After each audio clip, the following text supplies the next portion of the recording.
6 de la mañana, 20 minutos. Está a esta hora con nosotros el doctor Luis Carlos Reyes. Él es director de la DIAN, director de la Dirección de Impuestos Nacionales. Doctor Reyes, gracias por acompañarnos. Señor director, muy buenos días. Muy buenos días, un gusto estar con ustedes. Gracias por darnos algunos minutos. Finalmente se presentó la reforma tributaria que tanto anticipaban, doctor Reyes. 25 billones es el plan, ¿verdad? Ese es el plan, sí, señor. Usted que conoció la reforma tributaria anterior y esta, ¿en qué se diferencian?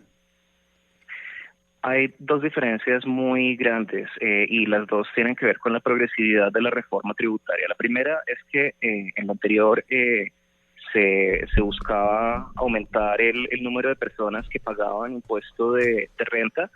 Esta no lo hace y además no busca cambios en la tributación de las personas con ingresos de menos de 10 millones de pesos. Y la otra es que el anterior era una reforma cuyo recaudo tenía un componente importante basado en cambios al IVA, mientras que esta es una reforma tributaria que no toca productos esenciales para el consumo de los hogares colombianos, sino que al contrario se centra en eliminar beneficios tributarios para las personas de más altos ingresos y busca eliminar también beneficios tributarios que son esencialmente subsidios a las utilidades de las empresas para, tomando estos recursos, poder más bien utilizarlos en el fomento directo de los sectores estratégicos de la economía. Director, yo estoy seguro que usted está ahí en redes y se ha dado cuenta las primeras reacciones de la gente frente a la reforma tributaria y tienen que ver muchas con el impuesto saludable, el que ustedes llaman impuesto saludable, que se lo imponen al azúcar, a las bebidas azucaradas, a todos los carnes frías, etcétera, etcétera, y la gente ya está diciendo con esto van a afectar a los más pobres, porque las personas de menores recursos, digamos, son las que consumen ese tipo de productos en su diario, entre otras porque los otros productos, entre un pedazo de salchichón y un pedazo de carne magra, pues obviamente la diferencia económica es muy grande.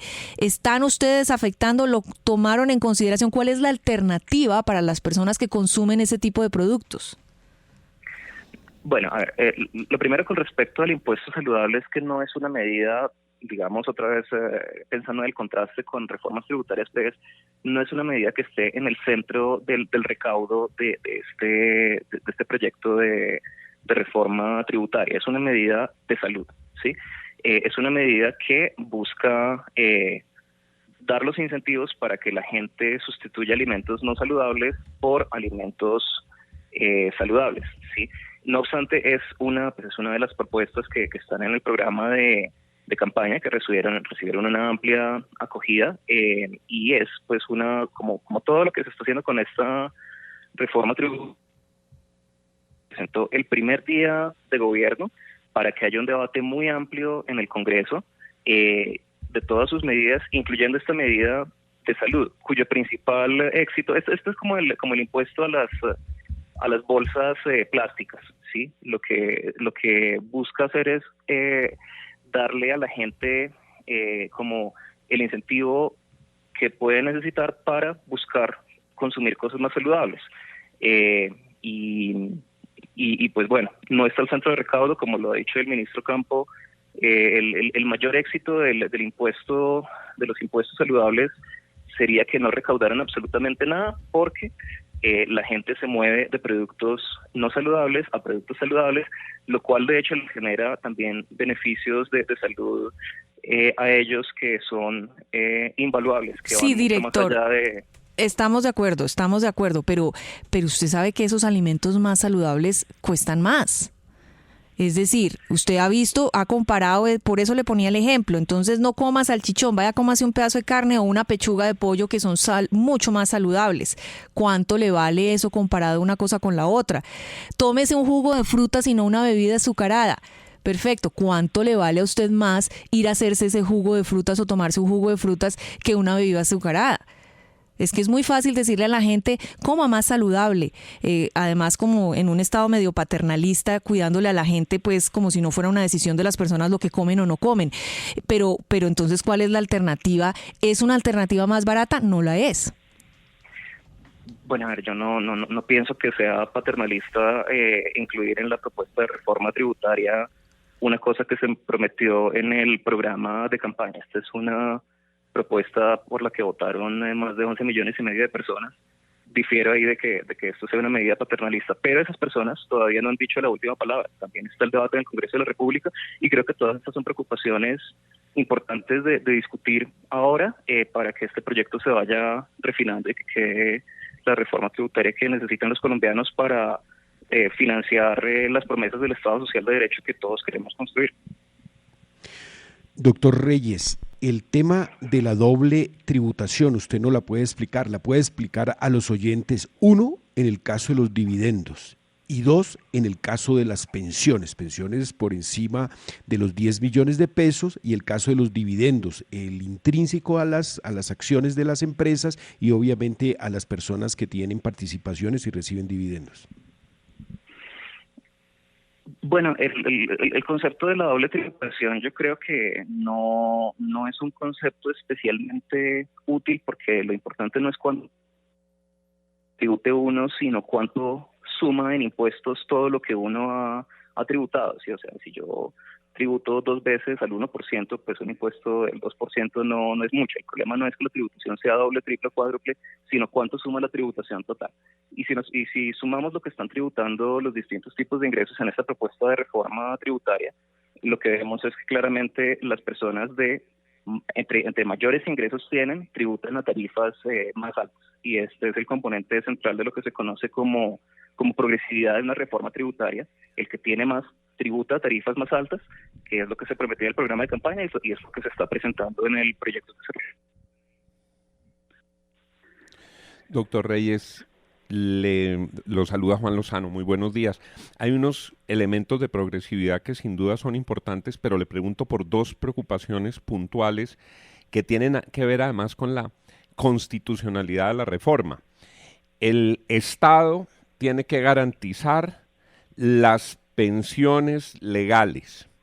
Poner un impuesto a las pensiones equivale a no pagar las pensiones. Equivale a no entregarle a la gente su pensión, sino a quitarle por derecho algo.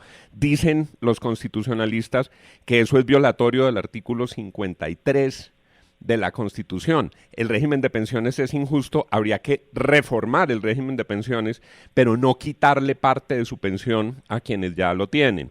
Y la segunda pregunta es sobre el carácter del impuesto al patrimonio como permanente.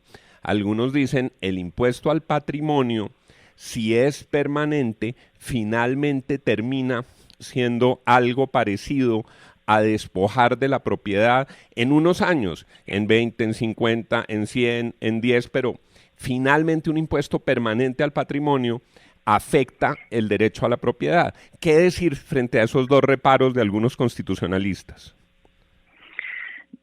Bueno, con respecto a las pensiones, lo importante es recordarle a la gente y sobre todo a los pensionados que ninguna persona que tenga pensiones de menos de 10 millones de pesos se va a ver afectada. Esto es un impuesto, tributarían pensiones superiores a este monto, porque también es un principio constitucional que es importante que la gente tribute de la manera que corresponde a su capacidad de pago. Y en Colombia el número de personas que reciben este tipo de ingresos es bastante menos del 1%. Si el 1% tiene ingresos inferiores al 10%, el porcentaje de los pensionados que tienen pensiones si el 1% tiene pensiones, que tiene ingresos de menos de 10 millones, el porcentaje de los pensionados que tiene pensiones de más de 10 millones es pequeñísimo. Entonces, el principio constitucional importante ahí es que la gente tribute de acuerdo a su capacidad contributiva.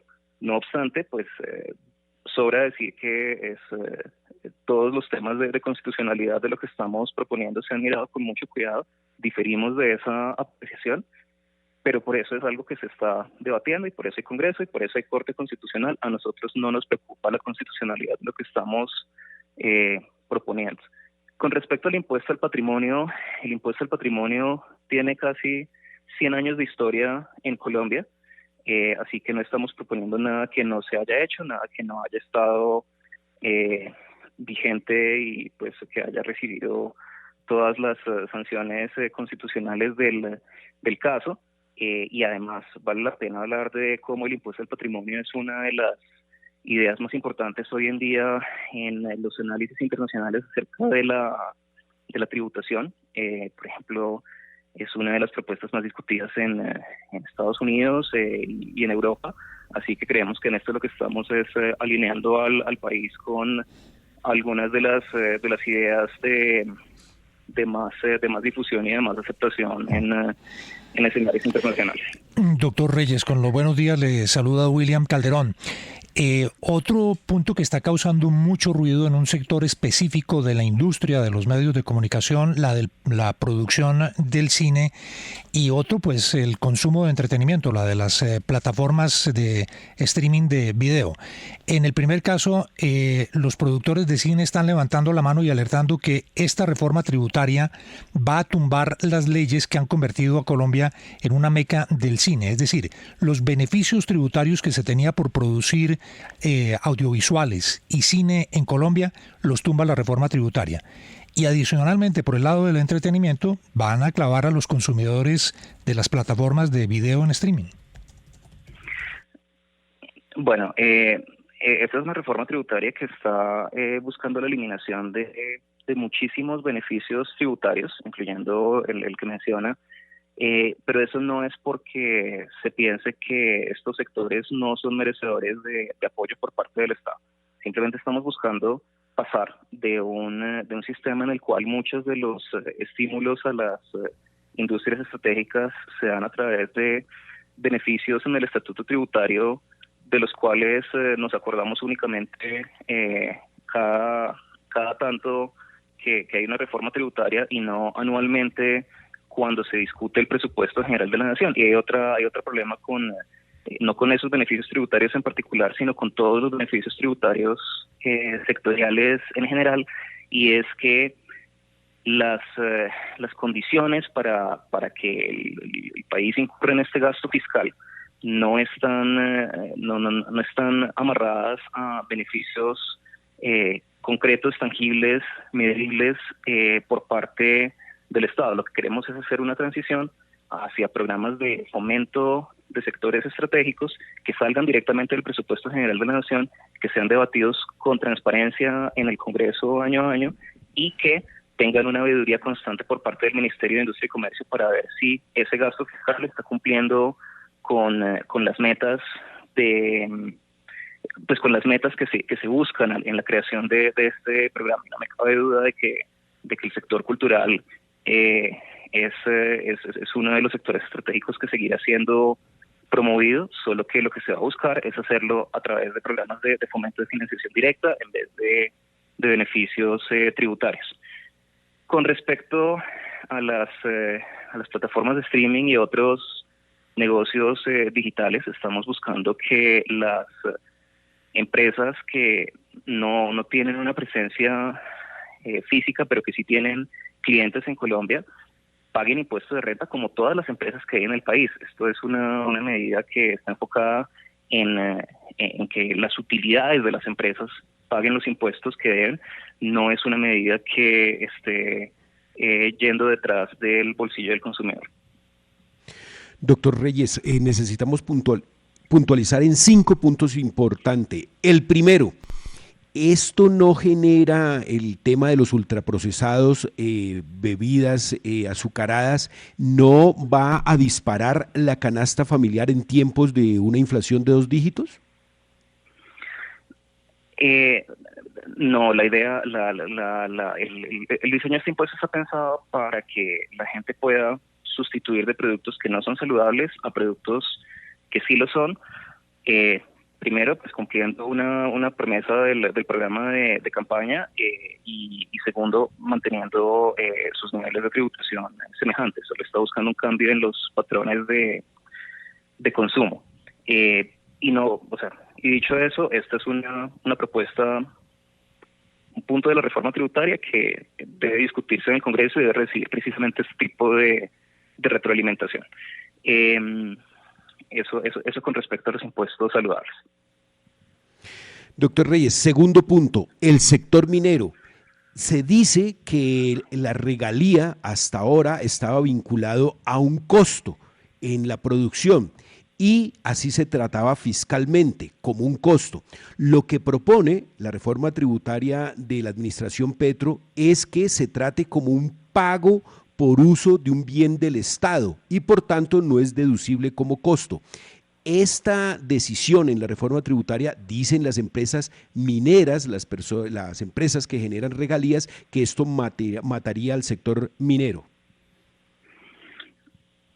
Bueno, no es así. El sector minero pues es un sector que es rentable, que puede pagar esos impuestos, y por otro lado, lo que está retomando esta propuesta es lo que está en la Constitución. El subsuelo es de la nación. Precisamente una de nuestras principales preocupaciones es con la constitucionalidad de todo lo que hemos propuesto, y consideramos que no se puede deducir como costo el haberle dado a la nación algo que ya era suyo a la hora de calcular el impuesto de renta de las empresas mineras energéticas. Usted nos dijo cuando fue nombrado, doctor Reyes, que habría cárcel para la evasión, y ustedes tienen un programa muy ambicioso al 2026 para controlar la evasión e incluso recaudar cerca de 50 billones. ¿Se retomará la cárcel para las personas evasoras? Se plantearán varias medidas penales para la evasión de impuestos. Algunas de estas medidas se introducirán durante el debate del proyecto de ley en el Congreso, porque estamos esperando tener el concepto del Consejo Nacional de Política Criminal, que es algo requerido en estos casos, pero sí se buscarán este tipo de medidas que habíamos anunciado. En lo que tiene que ver con las ganancias ocasionales, ¿cómo es la propuesta de la reforma?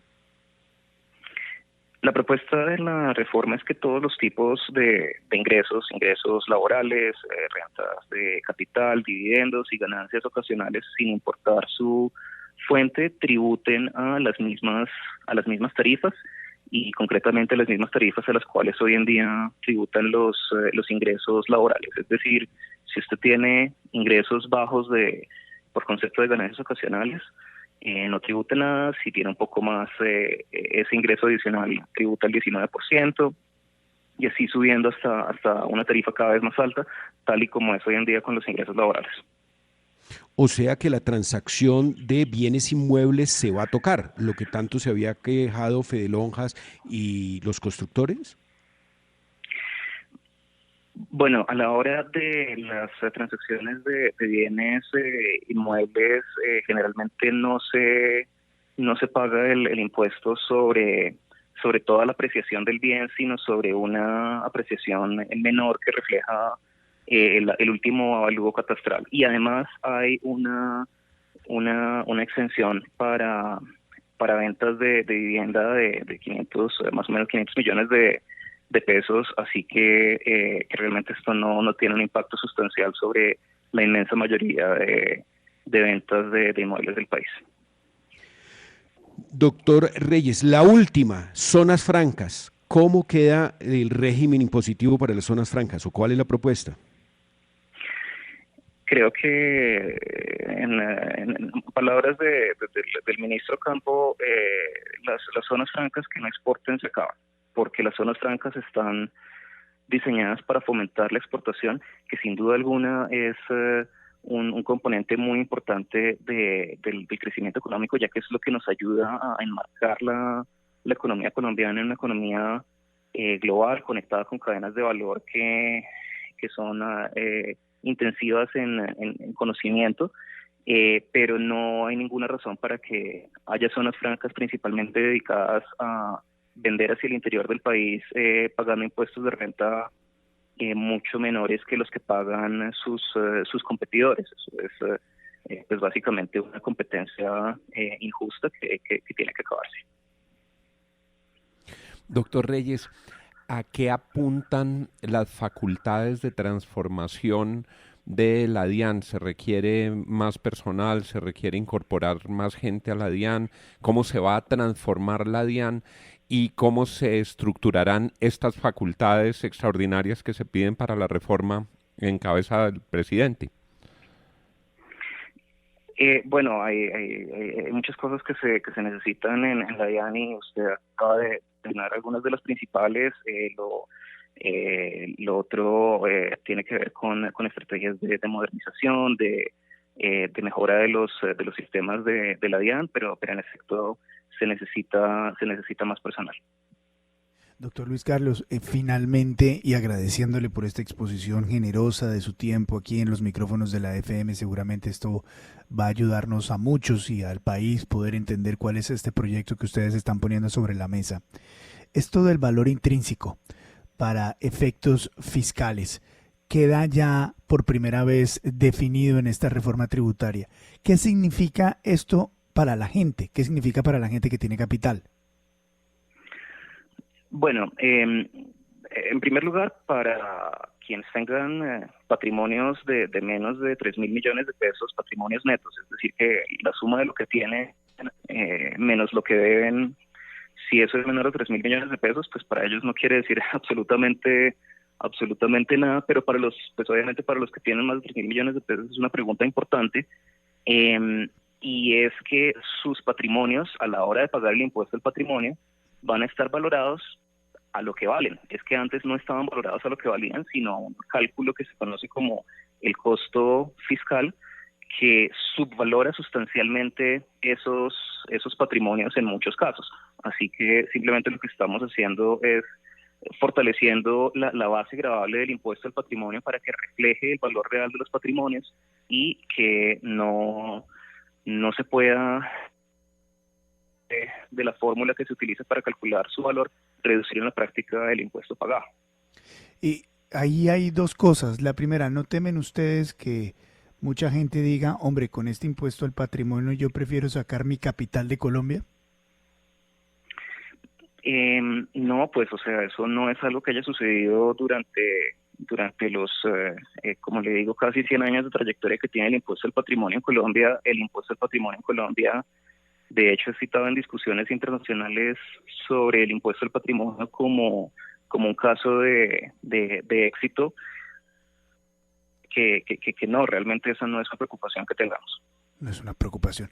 Doctor Luis Carlos, como siempre, muchas gracias por darnos algunos minutos aquí en la FM. Gracias por ayudarnos a entender y de nuevo esperamos tenerlo acá en repetidas oportunidades y que tenga usted un muy buen periodo como director de la DIAN. Un abrazo, muy amable. Muchísimas gracias a ustedes y a todos los oyentes por transmitir nuestras preocupaciones. Muy amable, muy gentil. 6:43, vamos a hablar de este tema en instantes. 6:43, esto es la FM, las noticias como son.